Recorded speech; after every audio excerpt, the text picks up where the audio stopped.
Hello, everyone. Welcome to A Course in Miracles 365, Awakening to Love. I'm your host, Tomas Garza, and I want to thank you for tuning in as always. I'm going to spend a couple minutes here and let people jump on the live stream. And I want to just thank all of you for watching, for tuning in. And my hope here is that you've gotten something of value in your own spiritual practice. In other words, in your own walk, whether or not you are a student of A Course in Miracles. Now, if you are, you will know that what we're saying here on the live stream applies to spirituality in general. And in fact, it's entirely possible that A Course in Miracles forms a component, part of your spiritual practice, whatever that looks like. One of the things that I really love about appearing to be here in the 21st century is that we have all of this technology available, the technology that's available right now for me to reach you wherever you find yourself in the world. And we do have an international audience on every continent. So this is really quite something. This technology allows us to reach people that we wouldn't be able to reach otherwise, which is a beautiful thing. That reach and that extension is quite wonderful. And it also, for a spiritual practitioner, is amazing because we have access to literally every spiritual tradition that exists in the world today. We can find information about it. We can contact groups, practitioners. Everything's available to us on the internet. So to the extent that you're looking, that you feel like you're being called to find a spiritual home, so to speak, or a practice, there's no better time than right now to be in that search, in that experience. Now, for me, A Course in Miracles it found me. I didn't find it. That came into my life around 2013. And since then, it has been the focal point of my spirituality. So I also have many other spiritual interests, but this has been the primary focus. So as I've led groups, as I've led workshops and study groups in person, online, as I've written about the course in a blog, as I have spoken to all of you here on this live stream, there's a common thread that runs through A Course in Miracles that I really want to address today, and that's integration. So what do I mean by integration? Well, I mean applying ideas in your daily life. That's what I mean. So a little bit of context for those who may not be familiar with A Course in Miracles. One of three main components, there are three main components to a course. There's a text and a manual for teachers, which is like a Q&A session, which is really cool, by the way. Yeah, it's at the back of the combined edition. And there's the infamous workbook for students. And I say infamous because that's what people make it. The workbook is a series of 365 ideas. They're called lessons, and they're each very succinct, very easy to commit to memory, and easy if we choose to do it. Emphasis on choice. If we choose to practice them. Each idea contains some explanation followed by some suggestions for practice. And in my experience, and in many other people's experience, this brings up a lot of our stuff. The very fact of starting something brings up a lot of our stuff. It brings up commitment, because in order to get all the way through the workbook, lesson 1 through 365, it takes quite a bit of commitment. It takes a choice, in other words. It takes determination. And what I see all the time, you may have experienced this, are people starting out and stopping, and maybe coming back to it, but most likely not coming back to it. The world is full of people who stop and start. and start something again, or they start something and they don't go back to it. In any arena, in business, in spirituality, it's no different. It's no different. So, what I want to stress here today, and by the way, because it's Monday, I'm doing what I call a special focus of the day, where we just take an element of spiritual practice and life in general. I'll leave a few comments on there and leave time here at the end of the live broadcast for your comments and questions. So if you have them, please feel free to leave them and also say hi. Yes, whether you're joining me live or on the replay. So, spiritual practice is about integration. It's about taking ideas. I mean, if you want to call them concepts, if you want to call them practices, whatever you want to call what you're working on. In the workbook, it's the idea of the day, right? In a sequence from 1 to 365, each lesson building on another, and with a lot coming up. Always brings up a lot of our stuff.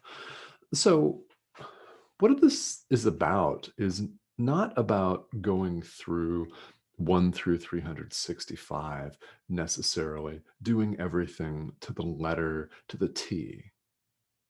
Especially here in the West, and I'm in the United States, so that can give you a bit of, well, actually, that fact right there gives you all the cultural backdrop you need.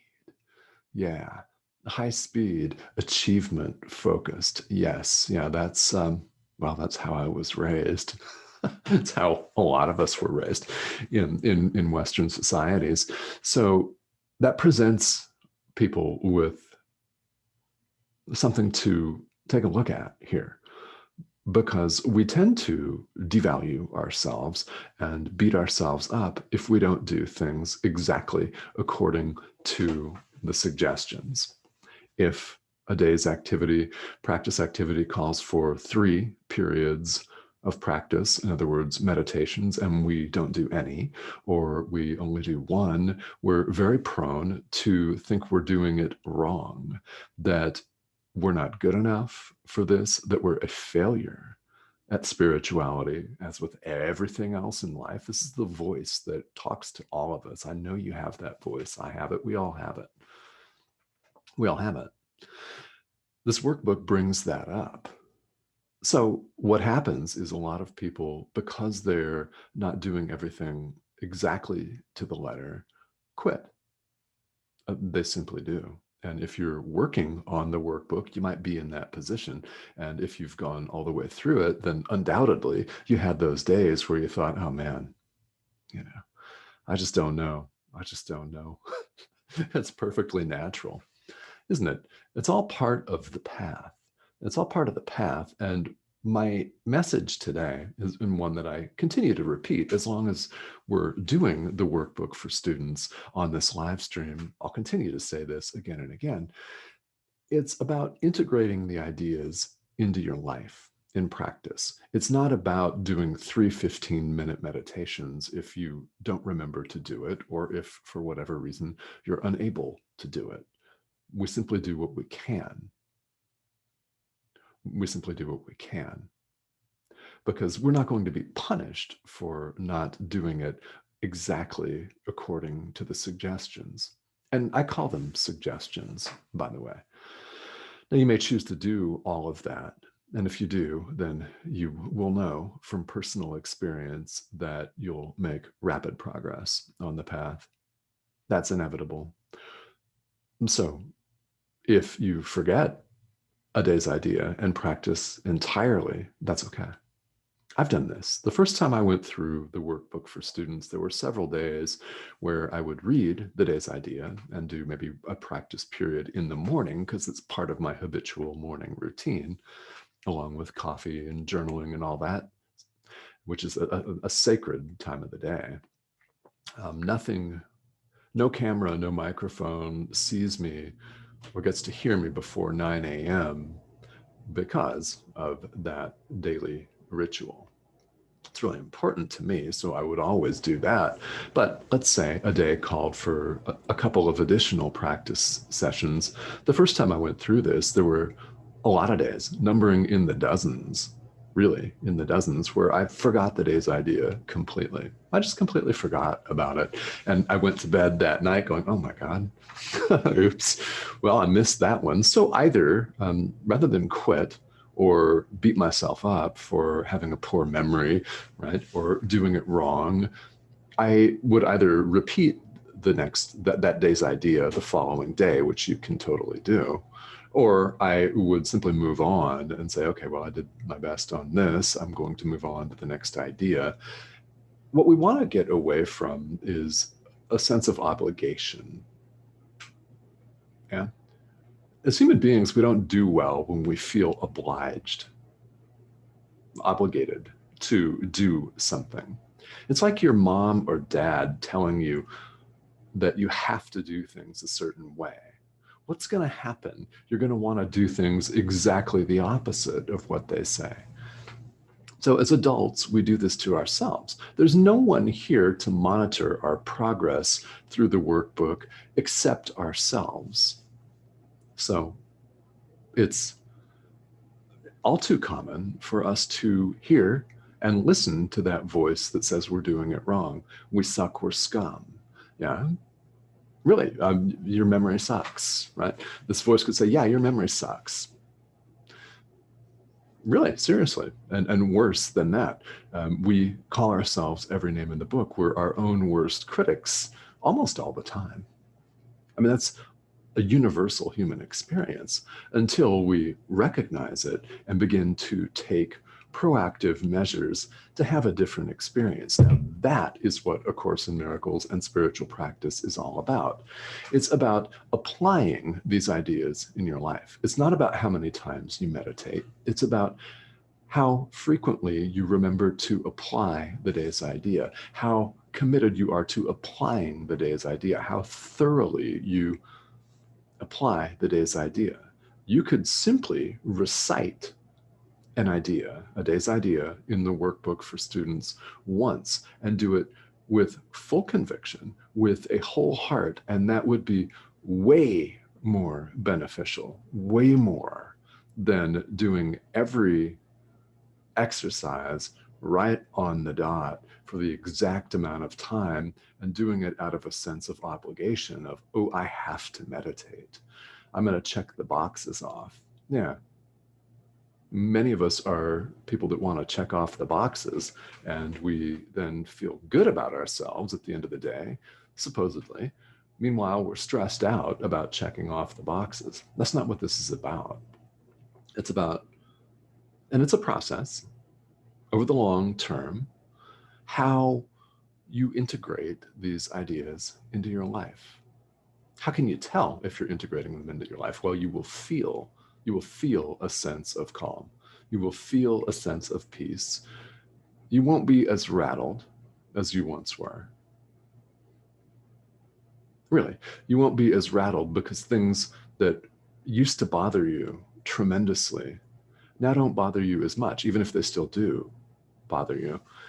The lasting effect of that sense of being bothered tends to shorten. It shortens, and then sometimes one day you'll discover that the same trigger happened and you didn't respond the same way. You responded lovingly, calmly. That's how you can tell that you're making progress on the path. Are you more loving than when you started out? Are you more forgiving? Do you let little things go? Do you dwell on negativity as much? If not, then keep going, right? You're on the right path. And if you do, then I invite you to commit yourself once again to your spiritual practice, whatever that looks like. Doesn't have to be this course. For me, it is. For you, it could be something else entirely. And that's absolutely perfectly beautiful and meant to happen. So if we need to commit ourselves, we have the opportunity right now in the present moment to choose yet again. It doesn't matter what happened in the past. We have the opportunity right now to throw ourselves into spiritual practice again, to commit ourselves to love, to commit ourselves to the process of awakening. All the action happens right now in the present moment. That's the choice that we have, that we get to make right now. And it's so wonderful, isn't it, that we get to make it. No one is telling us we absolutely must do something. We tell ourselves that if we start this workbook exercise out and we don't do it to the letter every day, exactly as the course calls for, we have the choice to either repeat it the following day or to keep going and do whatever we need to do to stay on the path. So this workbook presents that challenge. It's really unique among spiritual practices in that way, because it brings up our obsession with numbers. It brings up our obsession with checking off the boxes. And what we're aiming to do is heal our unconscious guilt with this course and the practice of forgiveness. We're not aiming to heap more guilt on for not doing something correctly. That's a loaded word, correctly, right? If there were ever a word in the English language that screamed value judgment, it's that one, right? Correctly. So if you want to use the word correct, what I would suggest is check your motivation. Why are you doing a spiritual practice?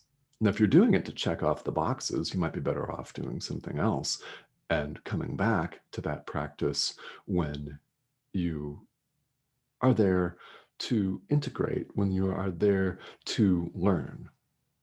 You know, our set and setting, as we say, in the shamanic world goes a long way. It's our mindset going in. What is the purpose for us of this? What are we aiming to do? Are we aiming to choose love? Are we aiming to be more loving? Or are we just simply meditating for 5 minutes because the book told us to? I mean, which one feels better to you? Which one feels like something that you're more likely to engage in? All right. So as always here on this live stream, I want to invite you to pop in the comments, say hello. We appreciate at Enlightened World Network all of your shares, all the likes, all of the hearts. Comments or questions are more than welcome. I will answer them throughout the day. And I will see you back here tomorrow. We're going to pick back up here. I do these special focuses on Monday, and we'll pick back up with the workbook for students tomorrow where we left off, and we'll take it from there. So as always, if you have questions, please feel free to reach out, and I will talk to you very soon. Thanks for joining me.